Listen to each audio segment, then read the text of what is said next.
Bonjour, ce dimanche, OGC Nice reçoit le Gazélec d'Ajaccio pour un coup d'envoi à 17 h à l'Alliance.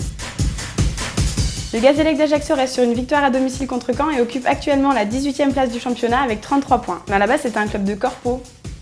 C'est des employés d'EDF, GDF qui l'avaient monté. Le club est surnommé le Bistrot puisqu'ils avaient leur siège au fond d'un bar. Et c'est le plus petit budget de Ligue 1. Ajaccio, ça me fait penser à quoi? Cité impériale, ville de Napoléon. Ah ouais, ils ont un supporter qui se prend pour Casar, mais qui est pas marrant. Lors du match aller, on s'était incliné 3-1. C'était la première victoire du Gazélec parmi les ligues. Un but improbable à la 33e seconde de Pujol. Un but contre leur camp de Philippi qui met ensuite un autre but de la tête. Et enfin un troisième but de Djoko.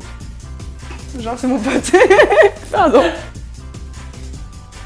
Bonne Mère et Traoré sont absents, par contre bonne nouvelle, Maxime Le Marchand qui s'était pris une semaine à Montpellier s'est entraîné normalement cette semaine. La dernière fois que les Diables Rouges sont venus à Nice était en 2000, au Stade du Ré, pour le 7e tour de la Coupe de France. Ils avaient gagné 2-0, notamment grâce à un but de Poussin Messelin qui s'était fait remarquer ce jour-là, un an avant de porter le maillot niçois. Au sifflet, on retrouvera Nicolas Rainville qui nous a arbitré les 2 fois contre Bordeaux. Nice est la seule équipe avec Paris à compter 2 joueurs avec au moins 10 buts en Ligue 1 cette saison.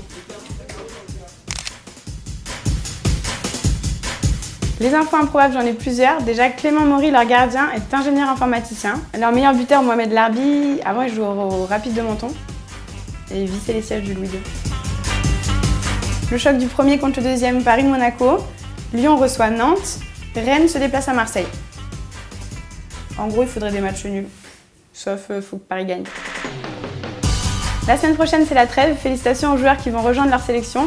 Et merci Didier de nous laisser à thème en forme pour la fin du championnat. Le match, c'est donc dimanche 17 h à l'Alliance. À bientôt.